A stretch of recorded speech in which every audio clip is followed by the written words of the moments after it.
자, 시작해 봅시다. 90페이지 펴봐. 생물의 진화.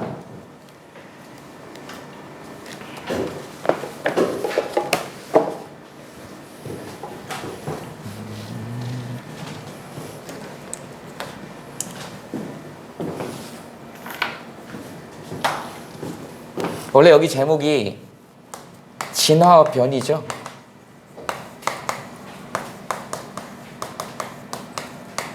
이번 시간에는 주로 이제 진화에 대한 얘기를 할 거야. 진화.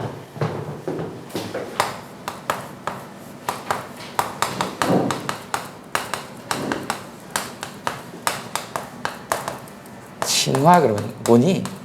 에볼루션? 이렇게 얘기를 하나? V단. 이렇게. 진화. 여러분들은 진화론을 믿어요? 진화론을 믿냐고? 안 믿어?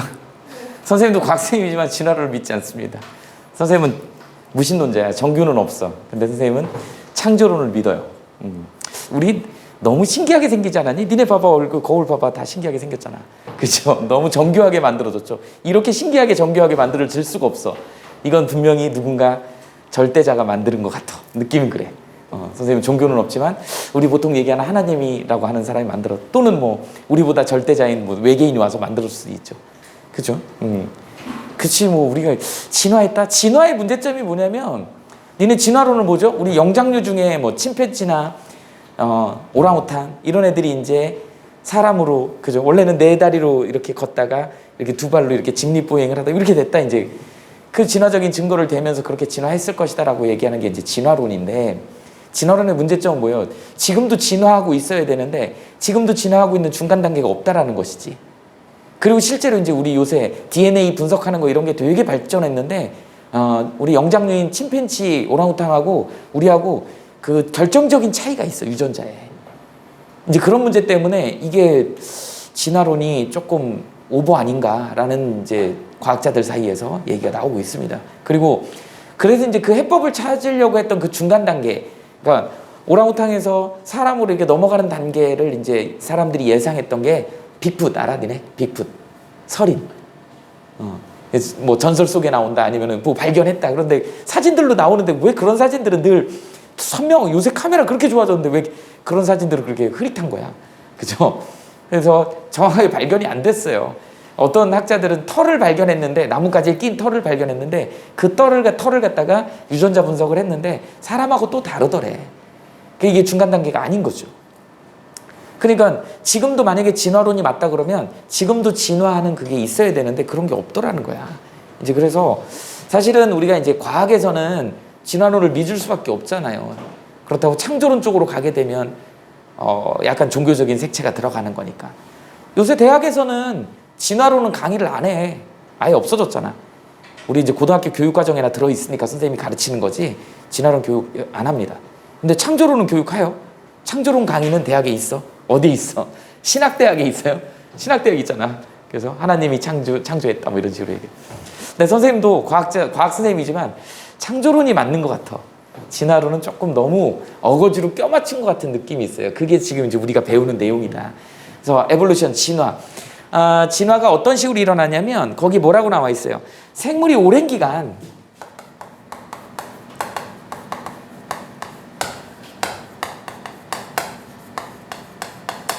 이제 뭐를 일으킨다고 나와 있니? 여러 세대, 환경에 적응이라는 표현 나오죠. 이게 이제 사실은 이 적응한 내용이 유전자에 들어있어야 되는 것이지. 이게 이제 계속 자손한테 전달이 돼야 되는 거죠. 이제 이런 과정이 이제 세월이 지나면서 쌓이는 거, 우린 이걸 에볼루션이라고 얘기를 한다. 우리 책에도 그렇게 정의가 나와 있죠. 생물이 오랜 기간 동안 여러 세대를 거치면서 환경에 적응해서 변화하는 과정이다, 이렇게 나오죠. 그 중에서 이제 그런 변화하는 과정에 여기 제목처럼 변이가 나온다. 변이에 대한 얘기 잠깐 설명하고 넘어갑시다. 변이를 우리는 뭐 베리에이션 이렇게 얘기를 하는데, 이 변이에 대한 얘기는 여러 가지, 여기에 관련된 얘기들이 여러 가지 용어들이 나와. 어떤 용어들이 나오냐면 이렇게 획득 형질, 그 다음에 개체 변이, 그 다음에 돌연변이, 이런 용어들이 나옵니다. 우리가 개체변이, 돌연변이란 말은 많이 쓰는데 최초에 이 획득형질, acquired, 얻어진 이런 뜻이거든. 획득형질. 이걸 라마르크라고 하는 과학자가 용불용설이라고 하는 가설을 세웠어요. 용불용설이 뭐냐면 사용하면 사용할수록 발달하는 거야. 여러분들은 머리를 안 쓰기 때문에 머리가 지금 딱딱해지고 있잖아요. 그치? 머리를 자주 써야지 머리가 유연해지고 머리가 좋아지는데 여러분들 머리는 공부하는데 안 쓰다 보니까 머리가 자꾸 딱딱해지고 있는 거야. 안 쓰면 딱딱해져요. 자꾸 쓰면 유연해져서 사고가 유연해지는 거지. 그래서 공부도 잘하게 되고 이러는 거야. 만약에 주먹을 자꾸 쓴다. 그래갖고 주먹을 써가지고 어떻게 돼요? 맨날 시멘트에다가 막 벽면에다 두들겨가지고 돌주먹을 만드는 거야. 그래서 나는 우와 돌주먹이야 이렇게 자랑해요. 근데 이거의 문제점이 뭐죠? 내가 자식을 낳으면 자식이 태어나면서부터 돌주먹을 갖고 태어나는 건 아니더라는 거야. 이건 획득 형질이기 때문에 얻어진 형질이야. 후천적으로 얻어진 거기 때문에 연습과 노력을 통해 갖고 얻어진 거라고. 그죠? 이게 참 안타깝죠. 여러분들 머리도 여러분들 부모님한테 유전으로 받은 거잖아요. 그래서 사실은 노력에 의해서 조금 바뀔 수 있어. 유연해질 수 있지만 타고난 머리를 완전히 IQ 지수를 확 바꿀 수는 없는 것이야. 그래서 엄마가 수학을 못하면 자식이 수학을 못하는 거, 아빠가 수학을 못하면 자식이 수학을 못하는 거, 내가 수학을 못한다? 아빠 책임이야. 엄마 책임이야. 그죠? 살짝 니네들 책임이 아니니까 살짝 부모님한테 좀 돌리기도 하세요. 그런데 중요한 건 노력으로는 바꿀 수 있다. 그래서 2등급에서 1등급, 3등급에서 2등급 만들 수 있어. 노력 조금 하세요. 네, 노력하라는 얘기로 하는 거야. 그런데 사실은 타고난 거는 또 어떻게 할 수가 없다. 그래서 그런 거 있잖아요. 선생님 제자 중에 그런 친구가 있었는데 연대 들어갔는데 집에서 거의 바보 취급받는 친구였어요. 집에 있는 사람들이 다 서울대 다니거든. 서울대 나왔고 엄마 아빠 다 서울대 나오고 형도 서울대, 얘만 연대 간 거야. 이상한 취급을 받는 거지. 그죠? 우리는 연대 정도 가도 뭐 괜찮잖아. 좋잖아. 그죠? 근데 이제 그런 경우. 그건 집안 자체가 그냥 워낙 우수한 집안인 거야. 뭐 그런 경우도 있더라고요. 근데 어쨌든 그런 거다. 유전 얘기를 하다 보니까 갑자기 얘기를 했는데 너무 여기서 우리 부모님은 너무 머리가 나빠갖고 나한테 좋은 머리를 물려주지 않았어 이런 것 때문에 고민하지는 마세요. 자, 그 다음에 그래서 용불용설은 그런 거야. 옛날에 이게 이제 잘못됐던 게 뭐냐면 우리 기린 예로 나와 있잖아. 최초에 이제 이 진화론에서 이 용불용설 얘기에서는 뭐라 그랬냐면 목이 긴 애랑 목이 짧은 애들이랑 같이 초원에서 같이 막 어우러져서 살았어. 그랬는데 이제 개체수가 많아지다 보니까 먹이를 가지고 서로 경쟁을 한 거죠. 그러다 보니까 낮은 데 있는 건 다 뜯어먹은 거야. 이제 높은 데 뜯어먹으려고 하다 보니까 어떻게 되는 거야? 이제 목이 짧은 말을 잘못했던 사람이 목이 짧은 애들이만 있었어. 근데 얘가 높은 데 먹으려고 노력을 한 거예요.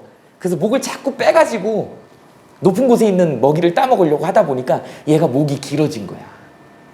그래서 그 목이 길어진 기린이 새끼를 낳았더니 앞으로 나오는 새끼들은 전부 목이 길어지더라는 거지. 그래서 기린이 목이 길었다라고 하는 게 용불용설이었어요. 그런데 이 획득형질의 문제점은 뭐가 안 되더라? 유전이 안 되더라는 거야. 유전이 되려면 뭐가 변화가 와야 돼? 유전자의 변화가 와야 돼. 역시 개체변이도 획득형질하고 똑같습니다. 그러니까 어떤 각각의 개체에서 나타나는 변이야. 그러니까 우리 사람 같으면 똑같은 주먹을 갖고 태어났는데 선생님이 이 주먹을 돌주먹을 만들려고 벽에다 쳐갖고 돌주먹을 만들었어요. 막 쇳덩어리도 막 부러뜨리는, 소뚜껑도 격파하고 막 이런 주먹이야. 선생님이 아들을 낳았는데 아들이 돌주먹을 갖고 태어나지 않더라는 거야. 그래서 이 개체변이 역시 유전되지 않더라. 그런데 이제 이 돌연변이가 유전이 됩니다. 이렇게 되죠. 선생님이 이거 예시로 어떤 걸 많이 드냐면 선생님이 대학 다닐 때인데 워터월드라고 하는, 니네는 그 영화가 지금 어디에서 볼 수 있는지는 모르겠지만 케빈 코스트너가 주연한 영화가 있었어요. 되게 유명한 영화인데 워터월드. 뭐냐면 내용은, 기본적인 개념의 내용은 어떤 거냐면 온난화가 너무 심해져 갖고 옛날에 과거에 30년 전에도 그거를 예측을 했다고. 온난화가 심해져서 빙하가 많이 녹아가지고 해수면이 높아져 버린 거예요. 그러다 돌연변이로 어류인간이 나타나기 시작합니다. 주인공이 어류인간이야. 그래갖고 물속을 막 헤엄치면서 다니고 아가미로 호흡을 하기 때문에 물속에서 오래 잠수도 할 수 있고 이런, 그러니까 육지가 없어지는 거야. 그 시대에는 물이 너무 해수면이 너무 높아져서 그러면서 이제 그런 과정에 이제 그런 내용들을 다루는 영화였어요. 마찬가지로 지금 현재 만약에 자 니네들 중에 옆에 친구가 가만히 앉아 있는데 자꾸 비린내가 나. 뭐야 얘? 그 막 몸에서 막 끈적끈적한 비린 막 이렇게 다리를 이렇게 올렸는데 얘가 치마를 입고 왔는데 다리 밑으로 막 뭐 비늘이 막 보여. 보조개가 움푹 들어가는데 여기서 뻐끔대. 아가미가 있어. 이런 상황은 얘 얼마나 창피하겠어. 막 가리고 댕기겠지 막. 그죠? 막 겨드랑이에서 막 지느러미가 나와 있어. 이런 상황인 거예요. 돌연변이야. 그러니까 평소에 지금 이 조건에서는 그 돌연변이가 굉장히 창피하니까 살기가 힘들어요.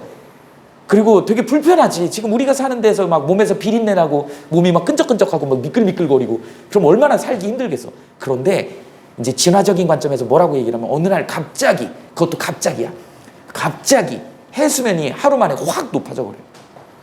그리고 육지가 없어져 버려요. 그리고 우리 같은 정상적인 사람들은 다 물에 빠져서 익사하는 거죠. 숨도 못 쉬고 막 그래갖고 죽어요. 다 죽어나가. 그런데 그 어류인간은 물속에서 숨도 쉴 수 있고 아가미가 있으니까 비늘이 있어갖고 수영도 잘하게 되는 거죠. 그리고 우리 태호가 신나게 막 수영하고 다녀. 나 살았어. 다른 애들 다 죽었는데. 그러다 보니까 돌아다니다 보니까 그런 여자가 또 있네. 그래서 우연찮게 만났어요. 둘이 결혼해갖고 또 자식을 낳았으니까 이제 유전자에 문제가 있었던 애들이니까 유전자에 똑같이 돌연변이가 유전이 돼서 그런 자식들이 나온 거죠. 이렇게 해서 번성을 하게 됐다. 이게 진화론이야. 이런 식으로 진화론을 얘기를 합니다. 그래서 우리가 가장 살아가기 좋은 방향으로 이렇게 우리가 진화되어 왔다. 이렇게 얘기를 하는 거야. 우리 몸에 털이 필요가 없잖아요. 원래는 털복숭이였는데 털이 필요가 없어서 털이 필요한 부분에만 털이 있는 거야. 지금 머리에 털, 두상을 보호해야 되니까. 그죠? 겨드랑이에 털 나는 거 왜 그래요? 땀 나거나 그러면 거기에 짓무르지 않게 하려고 나는 거야. 그러니까 몸 안에 온통 털이 있었는데 필요 없어. 우리 집에 키우는 강아지는 온몸에 털이 있어요. 걔가 불쌍해 죽겠어. 한여름에 얼마나 더울까? 그 털 잠바를 입고 다니는 거니까. 근데 우리는 안 그렇잖아요. 우리는 그렇게 진화를 한 거야. 몸에 털이 많다. 진화가 덜 된 사람이에요. 지금 진화한 과정에 불필요한 건 없어지는 거야. 그런 것처럼 그 털 하나만 봐도 진화되는 과정을 볼 수 있다고요. 그런 것처럼 진화론을 설명할 때는 꼭 이게 나와야 돼. 돌연변이가 나와서 설명을 어떻게 할 수가 없잖아. 얘네는 유전이 안 되는 거거든. 그래서 돌연변이가 발생을 해서 우연찮게 자연에서 걔를 살아남게 만드는 그런 우연한 효과 때문에 여기까지 왔다라고 설명하니 근데 너무 어거지잖아 이게. 왜 그때 하필 물이 그렇게 돼갖고 만약에 어류인간이 있었다 그러면 왜 하필 물이 그때 이렇게 돼가지고 이렇게 그렇게 그냥 설명하는 거야. 어쩔 수 없어. 방법이 없습니다. 이렇게.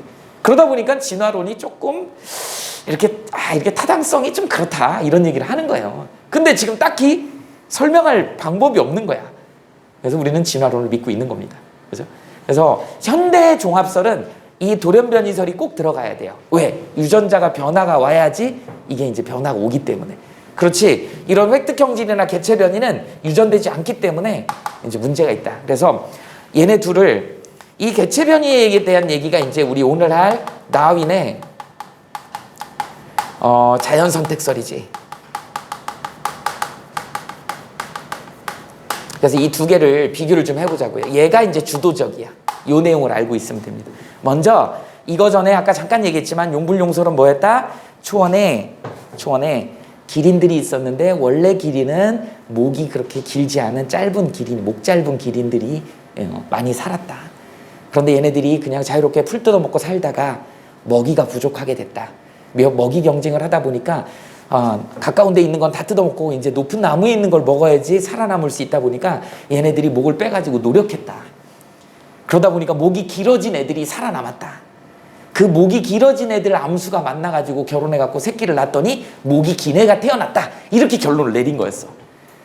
근데 그때 획득형질은 유전이 안 된다. 이 거짓말이다. 잘못됐다. 이제 이래가지고 그건 이제 채택이 안 된 거예요. 그래 이제 다윈이 자연선택설이라는 또 새로운 이론을 만들어낸 거야. 그 자연선택설을 여기다 정리해 볼게.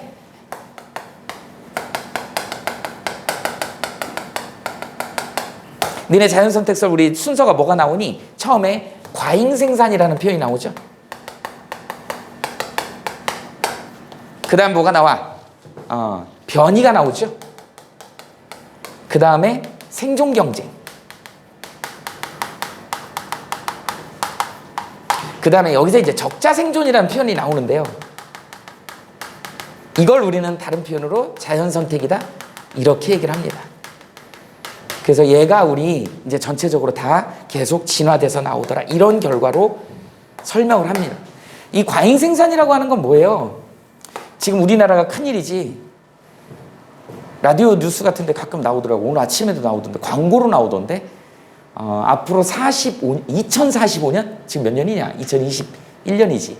2045년에 우리나라 인구가 1,000만 명이 준대요. 우리가 지금 5천만 명인데 4천만 명으로 줄어. 1,000만 명이 줄어.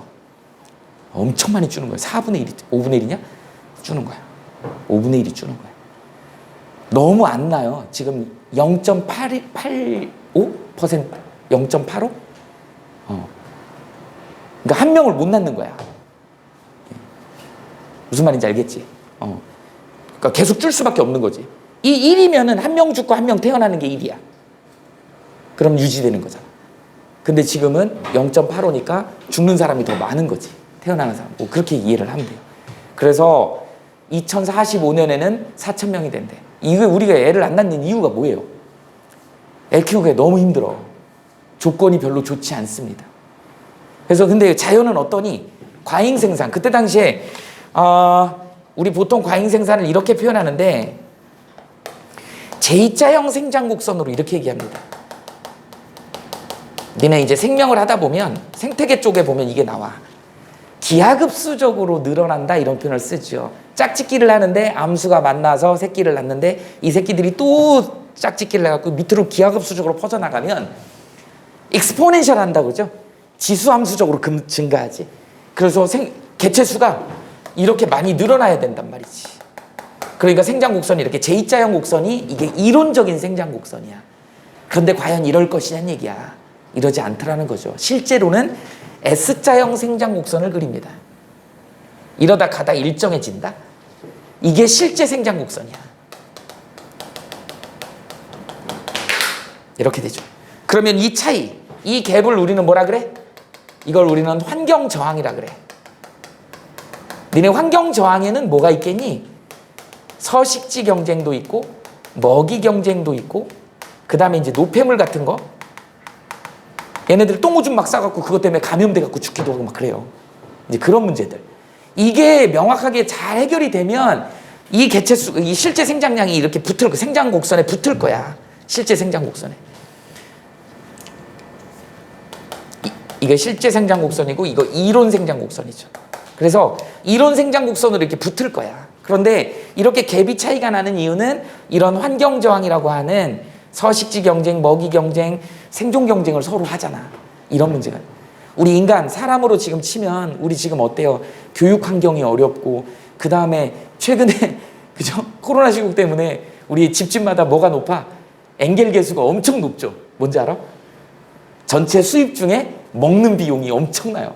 다 시켜 먹고 막 이러잖아. 그죠? 그러다 보니까. 그러니까 뭐 돈도 많이 들어가잖아. 그러니까 애 하나 키우려면 돈도 많이 들어가고 교육비 들어가고 그 다음에 또 뭐예요? 엄마들이 문제지. 육아를 해야 되는데 휴직해야 되고 뭐 이런 문제. 그러니까 사회적인 기반이 안 되다 보니까 우리나라가 지금 선진국이 됐다고는 하는데 그런 과정으로 가면서 이게 육아 문제가 엄청난다는 거죠. 이게 이렇게 문제가 될 거라고는 생각도 못 했어요. 근데 우리나라가 너무 노후화가 빨리 오는 거예요, 지금. 노령화 시대가 너무 빨리 와가지고 지금 큰 문제입니다. 그래서 지금 외국에서 유입을 받아야 되는 건지 이민을 받아야 되는 건지 그런 걸 심각하게 지금 고민하고 있는 그런 상황이에요. 이미 뭐 다문화는 이미 정착이 됐잖아요. 그래서 필리핀이나 베트남이나 이런 사람들 많이 들어오게 하잖아요. 중국 사람들 많이 들어오게 하고. 이제 그런 상황이 우리나라 지금 현재 문제점이다. 이게 더 큰 문제점이 될 수도 있어. 그게 이거하고 비슷한 거예요. 근데 자연 초원에 만약에 먹이가 풍부하고 좀 되게 넓어.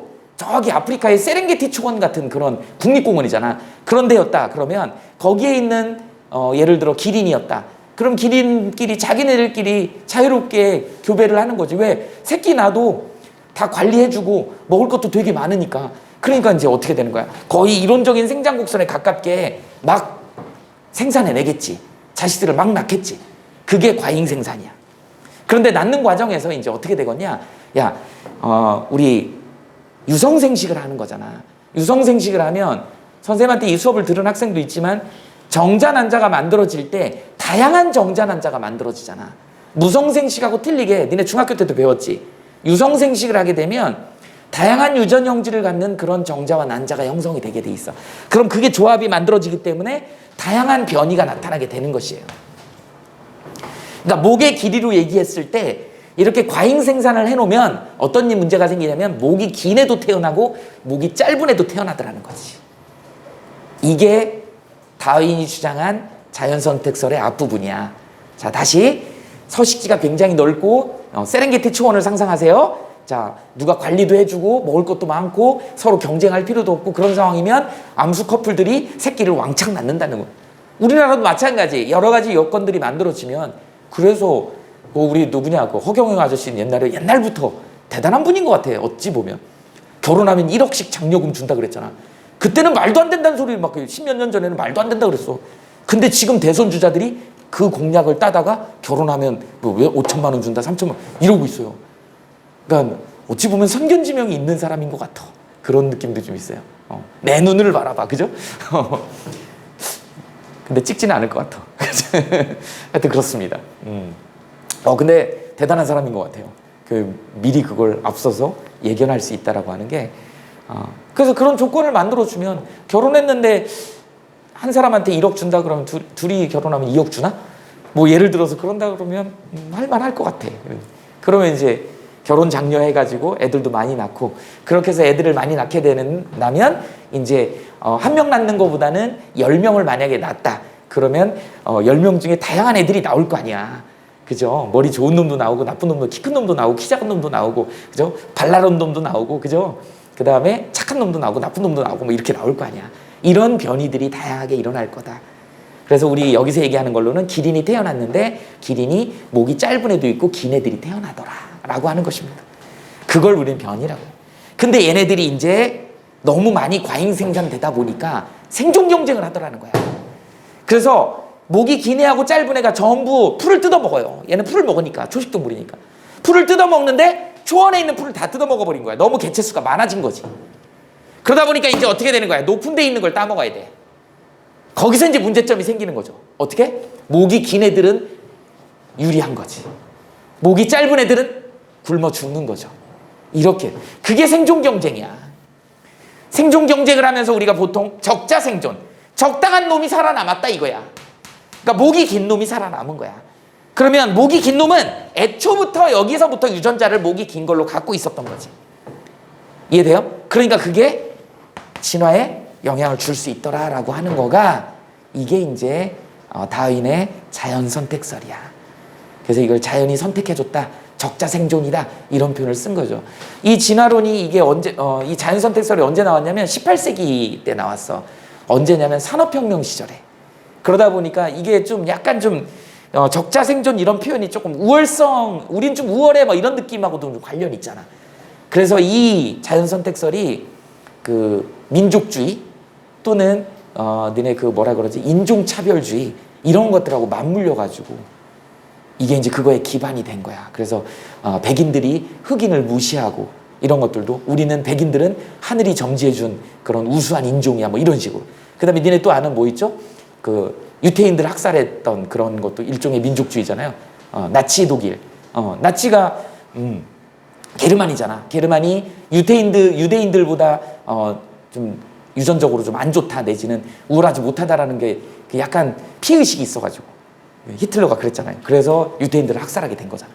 이제 그런 것들 민족주의나 또는 우월주의, 뭐 백인 우월주의 이런 것들이 이 자연선택설하고 맞물려가지고 한때 또 사회적인 어떤 기조를 형성하게 되는 그런 거에 기반이 되는 그런 이론이기도 했다. 이거 시험 문제 나오는 거예요. 여러분들 순수 알아야 돼. 자, 과잉생산하다 보니까 다양한 애들 목이 길고 짧은 애들이 다양한 애들이 나왔더라. 그 중에서 걔네들이 이제 먹이 경쟁을 높은 곳에 있는 걸 따먹으려고 하다 보니까 목이 짧은 애들은 죽었더라. 목이 긴 애들만 살아남았다. 이걸 우리는 자연선택 또는 적자생존 이렇게 얘기해. 그게 진화가 돼서 오늘날 기린은 목이 길더라. 이렇게 얘기가 된 겁니다. 그러니까 조금 달라졌지. 라마르크의 용불용설은 조금 달라졌어요. 용불용설은. 그게 지금 현재 자연선택설 이론. 근데 이제 이 변이 되는 거에 대한 얘기가 변이가 그렇게 쉽게 유전이 안 되기 때문에 개체 변이가 이게 이제 여기다 종합설에서는 돌연 변이를 이 사이에 껴넣어갖고 우연찮게 돌연 변이가 생겨서 이게 그 환경에 적응해가지고 살아남았더라라고 하는 거가 최근에 이제 최근까지 진화론으로 종합 이론이라고 하는 종합 가설로 지금 인정이 되고 있는 그런 상황이에요. 근데 뭐 잘 안 가르쳐. 대학에서도 잘 안 가르치고요. 우리 고등학교 교육과정에만 살짝 들어있다. 이렇게 알아두시면 됩니다. 그래서 이 부분 이론적인 생장곡선하고 우리 실제 생장곡선 이거는 니네 고2 생명과학 원에 가면 생태계 파트에서 나옵니다. 혹시 이거 가르쳐 주시는 선생님이 있을 수도 있어. 그래서 이제 선생님이 설명하는 건데 여기 보면 여기를 우리는 뭐라 그런다? 요 라인을 더 이상 늘어나지 않는 요 라인 여기를 환경 수용력이라 그래. 참고로 그냥 적어놓읍시다. 그래서 저 환경 수용력이 좋으면 실제 생장 곡선이 더 높아지겠지. 무슨 말인지 알겠니? 그래서 그 환경 수용력 우리나라도 완벽한 선진국이 되려면 저 환경 수용 능력이 좋아져야 되잖아. 그래서 육아 문제 해결할 수 있게끔 그죠? 그 뭐라 그러지? 육아할 때 휴직제 같은 것도 잘 해주고 그다음에 수당도 잘 줘야 되고 그다음에 애들 낳으면 돈도 잘 대주고 2명, 3명 낳으면 돈 대주고 막 이러잖아요. 그런 것들을 잘 해주면 저 환경 수용 능력이 높아지는 거야. 그러면 저 어떻게 되겠니? 실제 생장 곡선이 더 높아지니까 애들이 더 많이 태어나겠지. 이런 상황입니다. 그래서 이 이론적인 생장 곡선하고 실제 생장 곡선을 줄이는 거 요게 이제 우리의 관건인데 쉽지는 않은 일이죠. 당장 되는 일이 아니지. 여러분들이 빨리 대통령이 되거나 국회의원이 돼서 뭔가 좀 특별한 걸 만들어가지고 우리나라 결국 인구 숫자가 경쟁력이거든. 그런 걸 좀 만들었으면 좋겠어요. 자, 이렇게 되고 이 정도면 진화는 끝나는 것 같은데 진화는 요 정도 정리하시면 될 것 같습니다. 됐죠? 필기해봐.